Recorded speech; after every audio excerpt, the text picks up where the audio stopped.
2014 жылы bir 14 миңге жақын бейөкмөт уюмдар бар эле. Ошонун 99,9% мыйзамды бузбай уставына ылайык иштеп атат. Аялдардын укугун коргондо аялдардын укугун коргоп атат, майыптарды коргондо майыптарды коргоп атат, жаш балдарды укугун коргондо жаш балдарды укугун коргоп атат. Сиз айтканда айыл чарба болобу жана билим берүү болобу ал иштешип атат. Но саясатташылып кеткен, кеп саясатташылып кеткен бейөкмөт уюмдар жөнүндө болуп атат. Уставында таптакыр нерселер жок. Мыйзамга жана каршы келет иштерди кылып атат. Бул жана саясатташылып кеткен бейөкмөт уюмдар. Булар көп болсо 10-15 эле. Ошолорду гана бүгүнкү күнү жок, мисалы мындай да. Жанагы тийсең тереке, тийбесең бутакка деген нерсе бар да. Анан кийин биз ошол жана саясатташып кеткен 10-15 уюмду мындайча айтканда ишин тескейбиз деп атып. Баардыгын бир бактын баарын кыйып албайбызбы? Жана бутак жалбырак менен. Анткени алар баардыгы ошол эле бир мыйзамдан калкагына туура келип калып атат да. Анан алардын иштешине мисалы кыйынчылык болот. Же болбосо кимдери сөзүн мындай жөнөкөй айтканда таарнаттагы жыйналып алып кетип калса, биздин айылдагы компьютер көрбөгөн балдар билим албай калса, же болбосо сиз айтканда жана майыптар, аялдар жана башкалар. Эрмек сен бияк туура маселени көтөрдүң.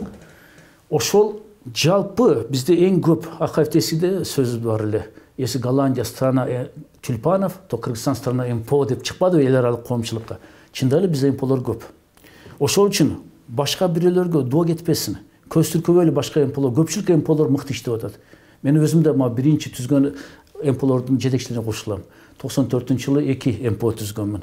Кудайга шүкүр өкөдө иштеп атат. Бири Түрк ата коому, экинчиси Түрк атанын балдары деп.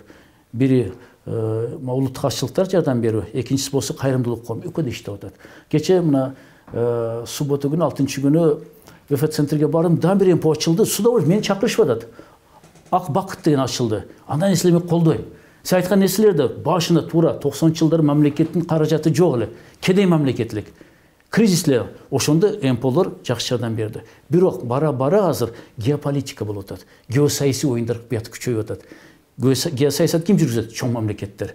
Şu Kırgızstan эмес, Орта Азия жалпыга өзүнүн кызыкчылыгын таратабыз дегендер бул чоң державалар. Буну жаштырыш керек эмес. Америка Кошмо Штаттары, Россия Федерациясы, азыр Кытай, Иран, Түркия анча киришпей атат, но негизинен эки мамлекеттин карама-каршылык ушул жерде билинип атат да, Борбордук Азияда.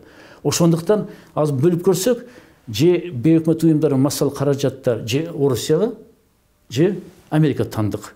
Ортосунда өзгөлөр бар. Аяка бияк тартпай өздөрү күчү менен келип аткандар. Ошон үчүн бул жерде биз жана сөз тийбесин башка бейөкмөт уюмдарга. Мына ушуларга каршы деп мыйзамды алып атабыз да, бул жакшы жагы. Эгерде биз бул мыйзам албасак, ушу 10-15 бейөкмөт уюмдар үчүн саясатташып кеткен. Бүт МПОлор жаман көрүнөт эле. Сен айтканда мен да сөзүңө кошулам, өтө эле салымы күчтүү Кыргызстанга.